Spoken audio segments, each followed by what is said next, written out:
तो चलिए बहुत बहुत स्वागत है एक बार फिर से। लगातार जितने भी नेवी एमआर के एस्पिरेंट हैं उनके लगातार प्रश्न चल रहे थे, सर आखिर हमारे लिए भी कुछ खास होना चाहिए। तो खास तो हो गया यार, क्योंकि इस बार जानते हैं कि आप टेक्निकल इश्यूज की वजह से बहुत सारे बच्चे फॉर्म नहीं अप्लाई कर पाए। जो एक्सपेक्टेशन थी कि अराउंड 2 लाख के आसपास या इससे अधिक कैंडिडेट्स अप्लाई करेंगे, कहीं ना कहीं उनकी संख्या घट करके 1 लाख या 1,10,000 के आसपास रह गई। जिसका मतलब ये होता है कि जो वैकेंसीज बनाई गई हैं और जो आने के चांसेस हैं वो कहीं ना कहीं अब ज़्यादा बढ़ जाते हैं, क्योंकि बच्चों का एक क्राइटेरिया था कि हाँ 90 या 95% से नीचे कट ऑफ के लोग पाएंगे नहीं बिल्कुल। इस बार अब चांसेस बनते हैं अदर स्टेट के कैंडिडेट का कि अगर 80-85 के आसपास का भी क्राइटेरिया तो शायद आपका कॉल लेटर आएगा और आपको इस एग्जाम में अपीयर होने का मौका मिलेगा। 350 एक सॉलिड वैकेंसी आपके सामने है। बच्चे मेरे से पूछ भी रहे थे कि सर इस वैकेंसी में जो है इस बार 400 नहीं किया गया। तो आपको पता है कि जो हमारा म्यूजिशियन की वैकेंसी है नेवी एमआर स्पेशल, उसको भी अलग से निकाल दिया गया। उसकी पोस्ट आपने देखा म्यूजिकल सी पे अपडेट हो गई है, वो अलग से 33 वैकेंसीज निकाली गई और ओवरऑल वो 400 अक्टूबर में जो एक शेड्यूल होता है वो कहीं ना कहीं पूरा करेंगे। उसके लिए आप निश्चिंत रहिए। बिल्कुल अक्टूबर बैच जो है आपका प्रॉपर ढंग से स्टार्ट हो रहा है बेटा। इट्स वेरी इंपॉर्टेंट कि how much focused you are for the preparation, because आपको पता है कि आपका एग्जाम बिल्कुल जल्द से जल्द कंडक्ट होगा। अगस्त लास्ट तक आप एग्जाम देने वाले हैं, तो this is the time to give the best from your side, from the all prospective. बेटा हर दृष्टिकोण से आप लोग लगिए और बेहतर दीजिए, क्योंकि अगले फॉर्म के लिए भी तैयार हो जाइए। जिन बच्चों के डाउट्स चल रहे थे, मैं कहना चाहता हूं अगला फॉर्म भी नेवी एमआर का आएगा। इस बार ऑनलाइन फॉर्म आएगा, ऑनलाइन एग्जाम होगा और हर बच्चे को मौका मिलेगा अपनी किस्मत को आजमाने का और कहीं कहीं नेवी एमआर का हिस्सा बन पाने का। बट उसके लिए ज़रूरी है कि एक बार आप उन बेहतर मॉडल पेपर्स को देख करके समझ पाएं कि वाकई में इस एग्जाम का स्टैंडर्ड क्या है और कैसे आपको तैयारी करनी है। और जब कैसे तैयारी की बात आती है तो मैं गर्व से कहना चाहता हूं कि मेजर कल्सी परिवार ने बिल्कुल आपके लिए ऑफलाइन प्रोग्राम ओपन कर दिया है, जहां जबरदस्त तरीके से हम आपका पूरा का पूरा तैयारी करा रहे हैं क्लासरूम प्रोग्राम के अंतर्गत। क्योंकि हमारा मानना है कि जैसे रियल जंग के मैदान में, वैसे रियल पढ़ाई एमआर की अगर बात कर लें इस देश में इकलौती मेजर कल्सी क्लासेस के क्लासरूम प्रोग्राम में है। तो जम के आइए और इसकी तैयारी करिए। डाउट काउंटर फैसिलिटी से लेके क्लासरूम फैसिलिटी से लेके फिजिकल ट्रेनिंग सेटअप से लेकर के ईच एंड एवरीथिंग। और सबसे कमाल की बात कि देश का इकलौता बेहतरीन मटेरियल नेवी एमआर के लिए, जहां आप कह सकते हैं कि बिल्कुल आपके अर्थमेटिक, आपके साइंस और कहीं ना कहीं आपके जीके पार्ट तीनों को बेहतर ढंग से कवर किया गया। उसके लिए बेहतरीन बुक्स प्रोवाइड की जा रही हैं एमकेसी पब्लिकेशन के माध्यम से, जिसको लेकर के भी आप अपनी तैयारी को बिल्कुल फाइनल टच दे सकते हैं बेटा। और ये हमेशा जानना बहुत जरूरी है कि आप जिस एग्जाम पे फोकस कर रहे हैं उसके ओरिएंटेड आपको क्वेश्चंस मिल रहे हैं कि नहीं, उसके ओरिएंटेड आपको कॉन्सेप्ट डिस्कस किया जा रहा है कि नहीं। तो बिल्कुल हम हर तरह से आपके लिए अवेलेबल हैं। ऑनलाइन प्लेटफॉर्म जहां एमकेसी लर्निंग ऐप से आप जुड़ सकते हैं, ऑफलाइन प्लेटफॉर्म जहां एमकेसी के क्लासरूम प्रोग्राम से जुड़ सकते हैं, और दोनों तरीके से आपको कैपेबल बनाएंगे, योग्य बनाएंगे और फाइनली इस एग्जाम में आपको सफल कराएंगे। तो चलिए आज का मॉडल पेपर एक सीख, एक सबक और कहीं ना कहीं एक डायरेक्शन है आपके लिए कि आखिर एग्जाम का स्टैंडर्ड क्या है और कैसे खुद को आपको तैयार करना होगा। तो बिना टाइम वेस्ट के स्टार्ट करते हैं आज का मॉडल पेपर। जय हिंद स्टूडेंट्स, मैं विजय मौर्य आपके लिए बेटा अर्थमेटिक का मॉडल पेपर लेके आया हूं, जो आपके अपकमिंग एमआर के एग्जाम में बहुत ही हेल्प करेगा। जिसका प्रत्येक कॉन्सेप्ट, प्रत्येक बेटा रूल्स, प्रत्येक बेटा मेथड आपके एग्जाम में जरूर फॉलो होगा, जरूर आएगा, ये 100% है। ठीक है बेटा। तो चलिए आपके क्वेश्चन की मैं मॉडल पेपर की बात करता हूं। तो आपके मॉडल पेपर बेटा पहला क्वेश्चन आपके सामने है, if √16/49 equal to x/49 find the value of x। इसके लिए देखो बेटा सीधा सा आपके पास क्वेश्चन है, 16/49 इक्वल टू x/49 है। इसका स्क्वायर रूट अगर निकालो बेटा ये 4/7 हो गया इक्वल टू x/49। यहाँ से बेटा x इक्वल टू आप देखेंगे 4 × 49/7, 7 × 4 कितना हो बेटा 28, यानी x की वैल्यू क्या मिल जाएगी बेटा आपको 28। इस टाइप से क्वेश्चन आपके बेटा आपके अपकमिंग एग्जाम में पूछे जाने की बेटा पूरी संभावना है। अगला क्वेश्चन हम लोग डिस्कस करते हैं। आपका जो अगला क्वेश्चन है, अगला क्वेश्चन किसी संख्या का 1/6वां भाग इसी संख्या के 1/9वें भाग से 100 अधिक है। इसका मतलब क्या हो बेटा, अगर एक संख्या x लिया, इसका 1/6 पार्ट ये हो गया, इसका 1/9 पार्ट ये हो गया। अंतर क्या है, ये वाला जो पोर्शन है इस वाले भाग से बेटा 100 अधिक है। कितना 100 अधिक है। इसका मतलब बेटा x/6 minus x/9 equal to 100 हो गया। यहाँ से बेटा इसका एलसीएम आपने निकाला, 18 मिला, ये 3x, ये -2x इक्वल टू बेटा क्या हो गया 100 हो गया। x/18 इक्वल टू आपको क्या मिला 100 मिल गया। x इक्वल टू बेटा 18 × 100 मिल गया। इसका मतलब क्या हुआ 1800 मिल गया बेटा। x की वैल्यू क्या मिल गई 18 100 मिल गई बेटा।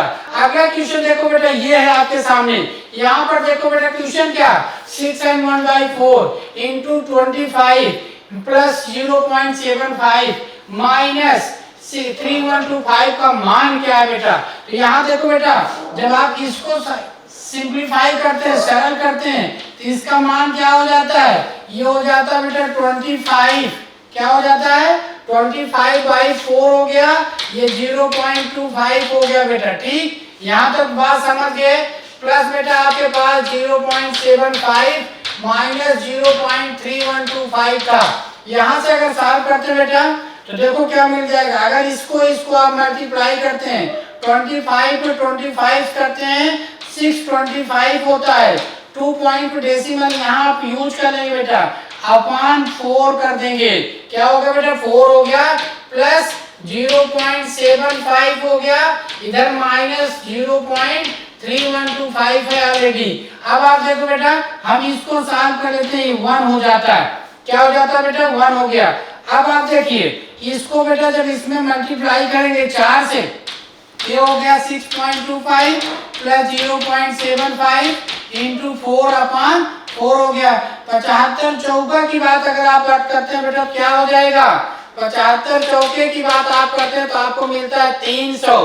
कितना मिलता है बेटा 300। यहाँ 300 मिलने का मतलब क्या हुआ, 6.25 प्लस 3.00/4 हो गया बेटा, यानी 63 प्लस कितना हो, 6 प्लस 3 9 हो गया, ये आया बेटा 9.25/4 हो गया बेटा। ये बात आप समझ गए। इसके बाद क्या है, इसके बाद आपके पास है बेटा माइनस 3125 है। अब इसको अगर 4 से आप डिवाइड कर ले बेटा, 9.25 को 4 से डिवाइड करेंगे तो 4 2 जा आपको 8 मिलेगा, 1 हुआ बेटा, पॉइंट हो गया, 2 हो गया, 4 3 जा आपका 12 हो गया बेटा, यहाँ से 5 आया, 4 1 जा 4 आ गया, ये 1 0 हो गया, 4 2 जा 8 हो गया, फिर क्या मिला 2 0, 4 5 जा 20 मिल गया। ये बात समझ गए। अब आपके पास क्या है, आपके पास आ गया बेटा 2.1315, यानी 2.3125। इसमें से बेटा इसको आप माइनस करेंगे 0.3125, आपका आंसर हो जाएगा बेटा 2। यानी इस टाइप से इस क्वेश्चन को आप सॉल्व कर लेंगे। ये आपका बेटा क्वेश्चन है। अगला क्वेश्चन बेटा आगे देखो बेटा, चलते हैं बेटा हम लोग अगले क्वेश्चन तरफ चलते हैं। नेक्स्ट क्वेश्चन आपके पास है 0.4 into 0.4 into 0.4 minus 0.3 into 0.3 into 0.3। और ये भी देखो बेटा वही है। इसका मतलब क्या हुआ, जरा देखो बेटा, यहाँ 0.8 0.0 इसका 2 टाइम्स यहाँ दिख रहा है। इसका मतलब समझना बेटा, यहाँ पर जो 0.8 लिखा है, इसको अगर हम चाहें तो 2 इंटू 0.4 लिख सकते हैं। इसको अगर बेटा हम चाहें तो 2 इंटू 0.4 लिख सकते हैं। यहाँ से बेटा देखें 2 इंटू 0.4 आप इसको लिख सकते हो। ये जो लिखा बेटा इसे 0, इसको हम 2.0 इंटू 3 लिख सकते हैं, इसको 2 इंटू 0.3 लिख सकते हैं, इसको 2 इंटू 0.3 लिख सकते हैं। ये बात, इसका मतलब क्या हुआ, न्यूमरेटर में अगर देख रहे हैं बेटा 2 इंटू 2 इंटू 2 आपको दिख रहा है ना, यहाँ से 3 बार दिख रहा है। इसका मतलब समझ लो बेटा, अगर हम डिनोमिनेटर से बेटा 2 इंटू 2 कॉमन कर लें, न्यूमरेटर जो मिलेगा बेटा 0.4 into 0.4 into 0.4 minus 0.3 into 0.3 into 0.3 अपन 0.4 इंटू 0.4 इंटू 0.4 माइनस 0.3 इंटू 0.3। ये आपका क्या होता है बेटा, ये तो कैंसिल हो गया, 1/8 आ गया, और 1/8 का मतलब क्या हो गया बेटा 0.25 हो गया। क्या हो गया बेटा 0.125 हो जाएगा। ठीक है, 1 में आप 8 से डिवाइड करोगे बेटा, ये पॉइंट लगाया, 0 लगाया, 1 लगाया, 8 हुआ, 8 1 जा 8 हो गया बेटा, यहाँ से 2 ले आया, आप 0 होगा, 2 8 2 जा बेटा 16 हो गया, 4 हो गया, 0 हो गया, 8 5 है। ठीक है, यही आपका आंसर हो जाता है सी।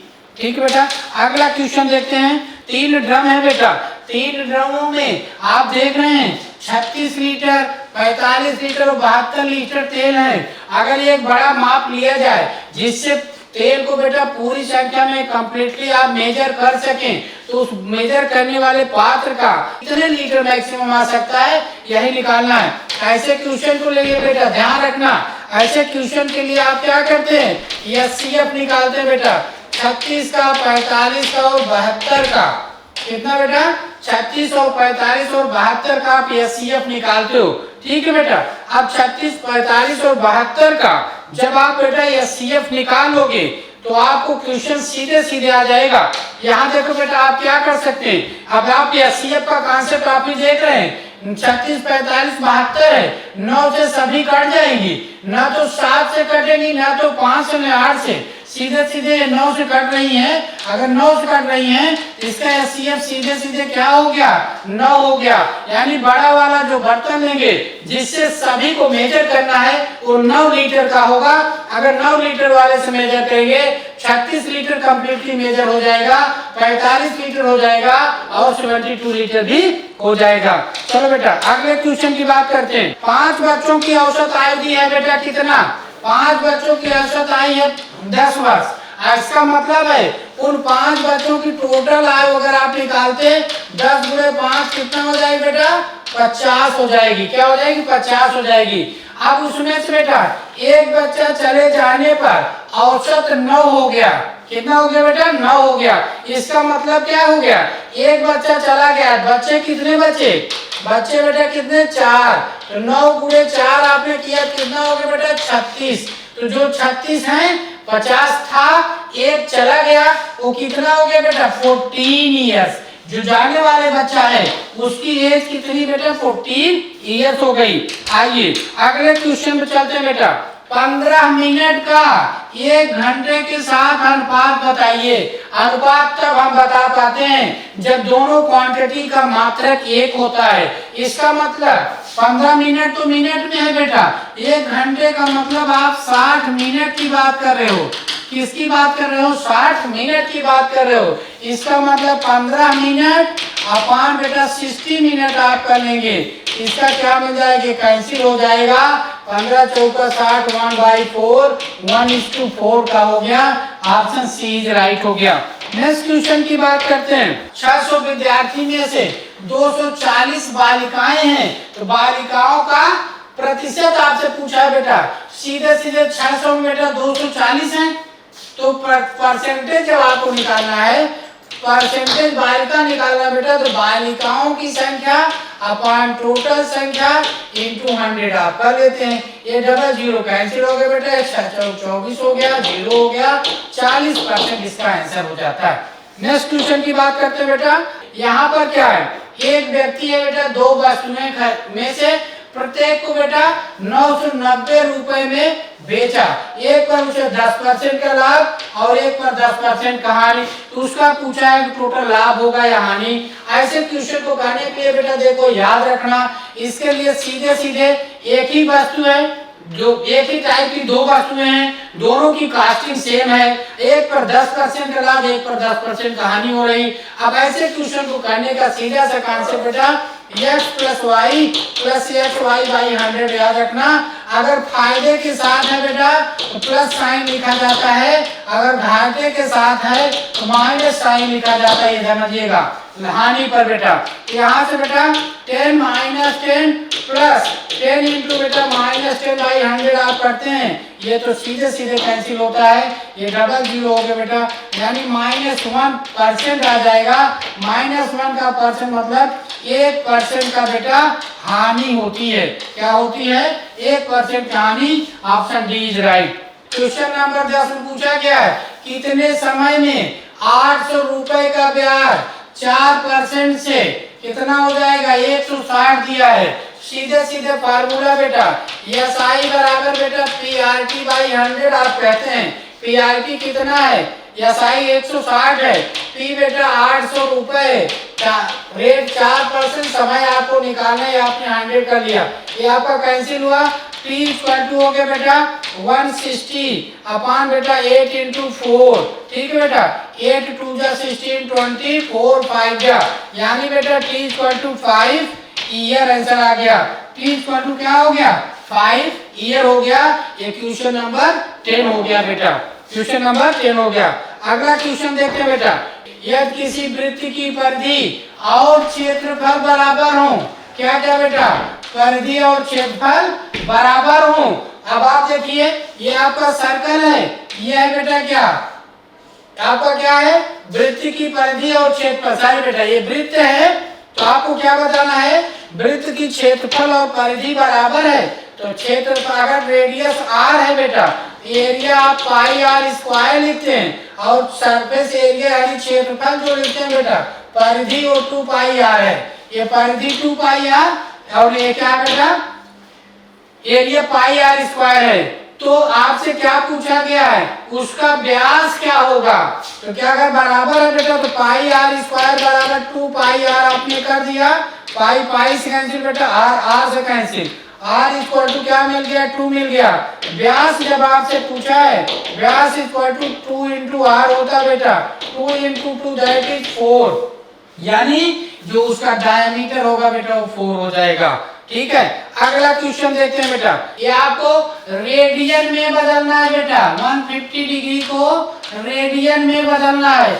और आप जानते हैं बेटा 180 डिग्री इक्वल टू आपके पास पाई रेडियन होता है, 1 डिग्री बराबर बेटा पाई अपान 180 डिग्री होता है, 180 होता है। 150 डिग्री बराबर पाई अपान 180 इंटू 150, ये 0 से कैंसिल हो जाएगा, ये 3 5 जा हो गया बेटा, ये 3 6 जा हो गया, 5 पाई बाई 6 रेडियन, यही इसका आंसर हो जाएगा बेटा, ऑप्शन सी इज करेक्ट। ये सर्कल है, देखो ये सर्कल का सेंटर बेटा वो है, इसी एंगल का मान आपसे पूछा गया है, सर्कल का सेंटर है बेटा, इसी एंगल का आपका मान पूछा गया।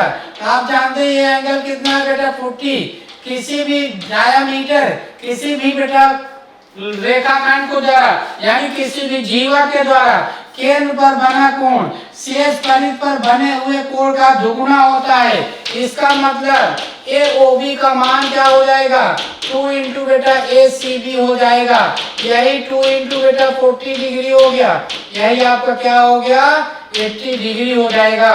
यानी बेटा इस क्वेश्चन का जो ऑप्शन आएगा वो क्या होगा, 80 डिग्री होगा बेटा। इस टाइप से आपके एग्जाम में बेटा क्वेश्चन आते हैं, बस अगले पेपर में हम लोग मिलेंगे बेटा। जय हिंद दोस्तों, मेजर कलसी क्लासेस में आप सबका श्वागत है। आइए मॉडल पेपर की श्रृंखला को आगे बढ़ाते हैं और अपने अभ्यास को और मजबूत करते हैं। जैसे बेटा पहला क्वेश्चन हमें ये दिया हुआ है कि एक क्रिकेट खिलाड़ी तेज गति से आती हुई गेंद को पीछे की ओर हाथ को खींचते हुए पकड़ता है। सभी ने क्रिकेट खेला हुआ है और जब भी कोई बॉल को कैच करते तो हाथ को पीछे हुए खींचते हुए हम बॉल को पकड़ते हैं। तो 4 ऑप्शन दिए हुए हैं जिससे गेंद विरामावस्था में आ सके, गेंद त्वरित हो सके, गेंद एक बड़ा बल पैदा कर सके या गेंद एक न्यूनतम बल उत्पन्न कर सके। जब भी हम बॉल को पीछे हाथ खींचते हुए पकड़ते हैं तो इसका मतलब ये होता है कि गेंद एक न्यूनतम बल पैदा करती है जिससे हमारे हाथ में चोट ना लग सके। तो इसका सही आंसर होगा बेटा लास्ट पार्ट। ठीक है, देखिए आगे बात करते हैं। किसी भी कण का आवेग उस पर लगाए गए कम समय अंतराल के लिए बल उसके परिवर्तन के बराबर होता है। देखिए अगर सिंपल से अगर हम बात करें तो बहुत कम समय के लिए अगर कोई भी बल लगाया जाता है, जैसे आप एक बैट बॉल खेल रहे हैं, क्रिकेट खेल रहे हैं, तो बॉलर ने बॉल फेंकी, तो बॉलर ने जैसे बॉल फेंकी तो बैट ने उसको स्ट्राइक किया, तो बैट और बॉल बहुत कम टाइम के लिए संपर्क में आए और बैट ने उसे दूर फेंक दिया। तो इसको हम लोग कहते हैं इम्पल्स कहते हैं, इसी को इम्पल्स कहा जाता है। और जो इम्पल्स होता है वो चेंज इन मोमेंटम मतलब संवेग के परिवर्तन के बराबर होता है, इसलिए इसका उत्तर बी आ जाएगा। किसी उपग्रह या अंतरिक्ष यान में भारहीनता का अनुभव होता है जड़त्व के अभाव में, गुरुत्व के अभाव में, कि त्वरित बल के अभाव में या अंतरिक्ष यान के स्वतंत्रतापूर्वक गिरने पर। तो जैसे हमें पता ही है, जैसे लिफ्ट का भी केस हो सकता है कि अगर कोई भी लिफ्ट एक स्वतंत्रतापूर्वक नीचे गिर रही होती तो हमें भारहीनता का अनुभव होता है, तो अंतरिक्ष यान की भी स्वतंत्रतापूर्वक गिरने पर हमें भारहीनता यानी वेटलेसनेस का फील होता है। तो इसका आंसर लास्ट होगा। पृथ्वी पर गुरुत्वीय त्वरण का मान सर्वाधिक कहाँ पर होता है? पृथ्वी के केंद्र पर, विषुवत रेखा पर, ध्रुव पर यानी पोल पर या उत्तर में से कहीं पर। इसे बात याद रखिएगा, पृथ्वी के केंद्र पर गुरुत्वीय त्वरण का मान 0 होता है। ठीक है, विषुवत रेखा पर G' बराबर G माइनस RE ओमेगा, इसका मतलब घटता हुआ होता है, और ध्रुव पर G होता है मतलब सर्वाधिक पाया जाता है। तो इसका आंसर सी होगा। ठीक है, इस प्रक्रिया में ऊष्मा के संचरण की दर अधिकतम होती है। कौन सी प्रक्रिया की बात हो रही है? चालन, संवहन, विकिरण या इनमें से कोई नहीं। तो इसका सही आंसर होगा बेटा विकिरण मतलब रेडिएशन। ग्रेफाइट में कार्बन परमाणु sp3 हाइब्रिडाइजेशन दे रखा है, संकरण दिया हुआ sp2 हाइब्रिडाइज होता है या sp हाइब्रिडाइज होता है, ये इनमें से कोई नहीं होता है। तो अगर ग्रेफाइट की अगर हम बात करें कार्बन परमाणु में तो वो sp2 हाइब्रिडाइज्ड होता है, इसका आंसर बी होगा। क्वेश्चन नंबर 7 देखिए बेटा, इनमें से किस पदार्थ की सबसे उच्च ऊष्मीय मान होता है? हाइड्रोजन, एलपीजी, ऑक्सीजन या कोल गैस? तो इसका सही आंसर है बेटा हाइड्रोजन का ऊष्मीयमान सबसे सर्वाधिक पाया जाता है। ठीक है। क्वेश्चन नंबर 8, सीमेंट की सेटिंग की दर को इसमें से किसमें मिश्रण द्वारा बढ़ाया जा सकता है? Rate of setting of cement can be increase by, option है sodium chloride, potassium chloride, barium sulphide और कॉपर सल्फेट। तो आंसर है बेटा सोडियम क्लोराइड, ए पार्ट है। ठीक है।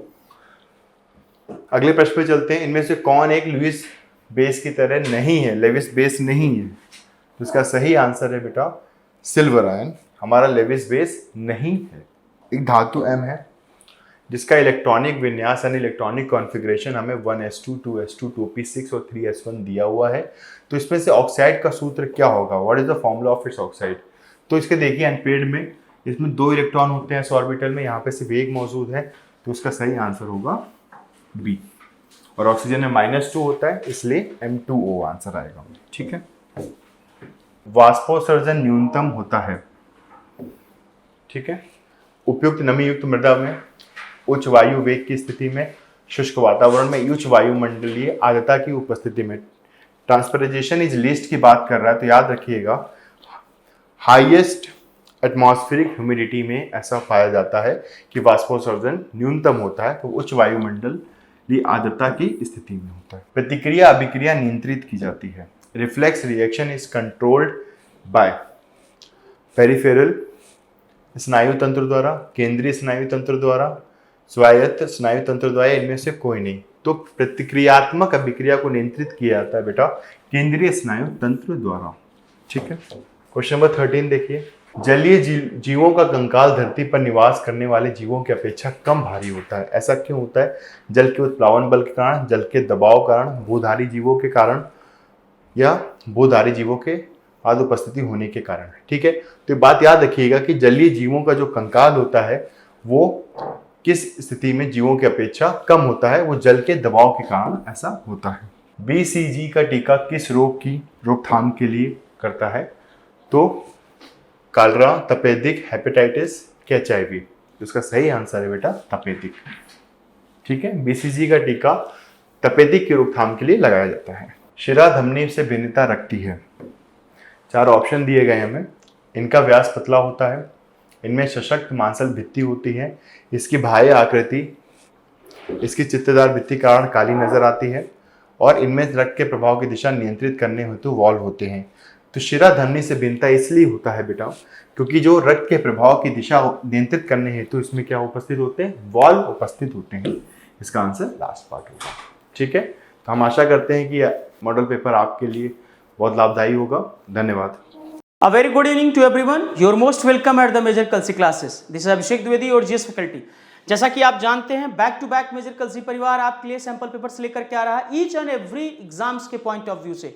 जैसे जैसे आपके एग्जाम्स नियर आ रहे हैं उसी पॉइंट ऑफ व्यू से हमारी पूरी टीम मेजर कलसी परिवार आपके लिए कंटिन्यूसली सैंपल पेपर्स लेकर के आ रहा है। उसी सीरीज में मैं अभिषेक द्विवेदी आपके लिए एक नया सैंपल पेपर लेकर के आया हूं। आइए कुछ इंपॉर्टेंट क्वेश्चंस को डिस्कस करते हैं इस सीरीज के अंतर्गत। Which is the biggest planet? Venus, Mars, Mercury, Jupiter. सबसे बड़ा ग्रह कौन सा है? As we talking about the largest planet और biggest planet of the solar system की अगर बात करी जाएंगे तो कौन सा होगा? जुपिटर। और हम आपको आसान सी भाषा में यहां पे बता दें, आपके पास एक ट्रिक है जिससे आप रिकॉल कर सकते हो इन फ्यूचर टाइम पीरियड के लिए the number of planets from the distance of the sun, सूर्य से दूरी के क्रम में। तो my very elegant mother just served us nuts, first, second, third, fourth, fifth, six, seventh, eight, these are the number of planets. If you're talking about Mercury, Venus, Earth, Mars, Jupiter, Saturn, Uranus, Neptune, these are the 8 planets. And the order of size if you're talking about 5 to 6, अगर हम बात करते हैं इनके आकार की तो 5 से लेकर के जो 8 तक प्लेनेट्स हैं वो बड़े प्लेनेट्स हैं, आकार में ये बड़े हैं, यानी कि बृहस्पति, जुपिटर, सैटर्न, यूरेनस और नेपच्यून ये बड़े प्लेनेट्स हैं। छोटे प्लेनेट्स में आपकी बात करेंगे तो ये 4 छोटे प्लेनेट्स में आते हैं। अगर बात करी जाए which planet having highest density, earth having the highest density, lowest density की बात करेंगे तो सैटर्न होगा। सूर्य से दूरी के क्रम में ये पास है तो इन्हें समीपस्थ ग्रह कहा जाता है या स्थलीय ग्रह कहा जाता है। सूर्य से दूरी के क्रम में ये दूर है तो इन्हें दूरस्थ ग्रह या जोवियन प्लैनेट्स कहा जाता है। क्लियर हो गई बातें?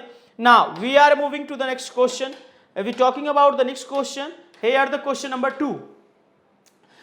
Who was the mainly worshipped in the Rig Veda? As we know, in the Rig Veda, the most prominent god Indra, having a, if we talking about the number of times, अगर मैं बात करता हूं तो 250 बार इनका नाम लिया गया है और 200 बार अग्नि का नाम लिया गया है, तो यानी कि these are the prominent god.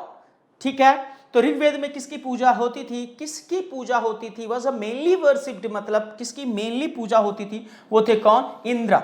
Now we are moving question number 3. If we talking about the question number 3, then we can say that the question number 3, the greatest monument at the Ellora dating from the late 7th century honors the Hindu god. Ellora का महानतम ऐतिहासिक स्थल जो 7वीं शताब्दी के उत्तरार्ध का है, हिंदू देवता को समर्पित है, शिवा, गॉड शिवा. क्लियर हो गई बातें?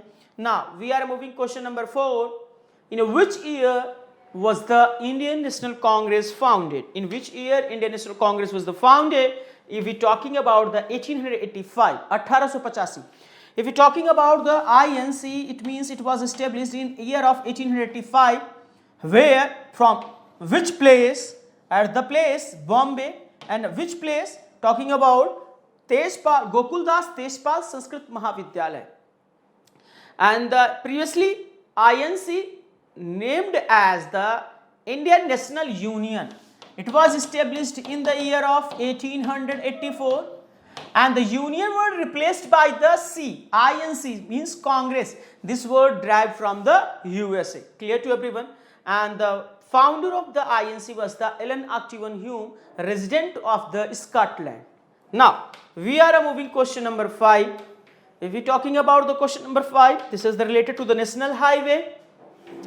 National highway number 4 connects from Mumbai to Nagpur, Mumbai to Chennai, Nagpur Hyderabad, Bangalore to Mysore. If we talking about this 5th question, National Highway 4 connect to the Mumbai to Chennai. If we talking about, then we can say that Mumbai to Chennai. Clear to everyone? Now we are moving to the next question. Here the first electric train of India. Deccan Queen was run between the Kalyan to Pune. It means Maharashtra. Clear to everyone? C will be the right answer. Now we are moving question number 7. The headquarters of Lalit Kala Academy at where? Which place? कह सकते हैं आप the place new Delhi. और headquarters आपके exam point of view से काफ़ी important है, चाहे इसरो हो, डीआरडीओ हो, आईसीसी हो, ओपेक हो, ये क्वेश्चंस एग्जाम में मोस्ट प्रोमिनेंटली आते रहते हैं, तो इस प्रकार के क्वेश्चंस की आपको प्रैक्टिस जरूर करना होगा. Now we are moving question number 8. Which of the following Indus valley site is in Pakistan? If you talking about the which of the following Indus Valley site is in Pakistan, currently now Harappa. Okay, if we talking about Harappa, it was discovered in the year of 1921 and the Mohenjo-daro was discovered in the year of 1922. Harappa and Mohenjo-daro basically belong to the Pakistan. Okay, Kalibanga, Lothal and Alamgiri, now currently they are situated in India. Now ninth question, if we talking about the ninth question, here the violent uprising of Philistines against the Israeli occupation is the called Hamas. Now we are moving to the next question. Who read the book title Runs and Ruins? If we talking about, this is the autobiography written by the Sunil Gavaskar. Who written? Sunil Gavaskar. If we talking about the next question, question number 11, which is more closely related to the kabaddi? The words related to the crickets, volleyball, tennis, badminton, maybe ask such type of a question closely associated with the word which is more closely related to the kabaddi. Can't separate both, and C will be the right answer, A and B will be the right answer. Now moving to the question number 12. The country is known as the land of midnight sun. This is the named as the Norway. The country is a rising sun named as the Japan Nippon. Clear to everyone? Now we are moving question number next 13. The parliament name of the Israel is named as Knesset, and Duma, if we're talking about the parliament name of Rus, that is the name of parliament name of the Japan. If we're talking about the most prominently the neighboring country of India is having, you know about, very well known about the triple C, country, capital and currency. Each and every person have to know about these the important tricks. Okay, now if we're talking about the next, what is the name of Vietnamese currency? If we're talking about Vietnamese dong. If we're talking about next question here, the capital of Manipur. If we're talking about the capital of Manipur, Imphal. Where? Imphal. Meghalaya की capital having a Shillong, Sikkim having Kangtong, Nagaland having a capital Kohima. The capital of Manipur is Imphal. Okay, now we are moving next question. If we're talking about the next question, here we can say that the capital of Andaman and Nicobar is the Port Blair. Clear to everyone? Now next question, who had constructed the Takht-e-Taus? If we're talking about the Takht-e-Taus is constructed by the Shah Jahan, the great Mughal Emperor Shah Jahan. If we're talking about the most prominent buildings were constructed by the Shah Jahan during the time period of, if we're talking about the 1628 to, if we're talking about 1658, it means Shah Jahan constructed Takht-e-Taus, Taj Mahal and Jama Masjid and many more prominent buildings in India. Okay, तख्त-ए-ताउस का निर्माण किसने करा? शाहजहां। और इसको लूटा किसने था? Napoleon of Iran. Napoleon of Iran Nadir Shah ने इसे लूट लिया था। तख्त-ए-ताउस में जो कोहिनूर हीरा लगा था उसे लूट लिया था उसने। Now we are moving next question, who is the current CAG of India? If we talking about the current CAG of India, GC Murmu साहब। और CAG होने के लिए क्या एलिजिबिलिटीज होनी चाहिए? should be economist, having a good knowledge about the economic field, and if we talking about should be a civil servant, it means IAS officer, and not the exceeding the age of 65/6. Age criteria भी पूछा जाता है भारत का राष्ट्रपति बनने के लिए, प्रधानमंत्री बनने के लिए, ये एज क्राइटेरिया जरूर आपको पता होना चाहिए। तो 65/6 ये एज क्राइटेरिया है। 65 साल अधिकतम उम्र है और 6 साल तक इसका कार्यकाल होता है। दोनों फॉलो होंगी, ठीक है। यानी कि अगर कोई आदमी 63 साल की उम्र में बन जाता है कैग, तो वो 6 साल अपने सर्विंग नेचर को नहीं दे पाएगा, सर्विस पीरियड को। हालांकि अगर कहा जाए तो कोई आदमी अगर 59 ईयर्स में बनता है तो शायद कह सकते हैं 6 साल कंप्लीट कर पाएगा। यानी कि दोनों प्रोसेस को देखा जाएगा, या तो 65 या तो 6। चल आइए मूव ऑन करते हैं। तो जीसी मुर्मू साहब क्या हैं? आपके कैग ऑफ इंडिया है करंट। क्या है बेटा? Currently CAG of India. Now we are moving question number 19। If we talking about the question number 19, here is the first speaker of India, Ganesh Vasudev Mavalankar. As we know, first general elections happened in the India 1952, and the first prime minister of India was the Pandit Jawaharlal Nehru, and the first president of India was the Dr. Rajendra Prasad. First vice president of India is if we talking about Dr. Sarvepalli Radhakrishnan. Clear to everyone? Now we as we know, first always important, first if we talking about the CAG of India, first CAG V.N. Narhari Rao, first attorney general of India, if we talking about MC Talwar। ऐसा पूछा जाता है कि पहले attorney general of India कौन थे? MC तलवार। पहले कैग कौन थे? अगर कहा जाए तो वी नरहरि राव। और पहले चीफ इलेक्शन कमिश्नर कौन थे? सुकुमार सेन। तो ऐसा क्वेश्चंस पूछे जाते हैं अमूमन। तो यू हैव टू फोकस आज are such type of a questions. Now this is the dance style of India. If we talking about the Mohiniyattam dance style is related with which state? Kerala. Now next, the largest site of India terms in the area. If we talking about the largest state of India in the terms of area, here we can say that the Rajasthan having a maximum area in terms of area. Clear to everyone? Now we are moving next question. Which state do not have the coastal line? If we talking about the coastal areas की अगर मैं बात करता हूँ तो राजस्थान में coastal area नहीं है, महाराष्ट्र, गोवा और गुजरात में है। Now if we talking about black soil is found most prominently in the which place? If we talking about the in Deccan is the most prominent state for black soil. If we talking about the answers here, C will be the right answer. काली मिट्टी का most prominent जो क्षेत्र होगा वो गुजरात होगा।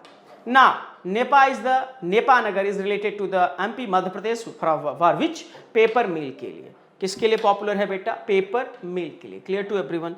Now we are moving last question, which is not matched. Capital currencies मैंने आपको बता दिया, काफी इंपॉर्टेंट है, ईच एंड एवरी एग्जाम्स में पूछी जाती है। Which is not matched, Mizoram Aizawl absolutely true, Nagaland Kohima is capital absolutely true, Arunachal Pradesh Itanagar, Manipur Imphal capital है, not the Ranchi, it's not true. Here the is the not matched if you talking about. Clear? आपको session कैसा लगा? इसी तरीके से बेहतरीन कंटेंट और क्वेश्चंस के लिए आप कांटेक्ट कर सकते हैं मेजर कलसी परिवार, और आपकी सेवा में हमेशा यह परिवार जुड़ा रहेगा। तब तक के लिए थैंक यू सो मच। जय हिंद, जय भारत।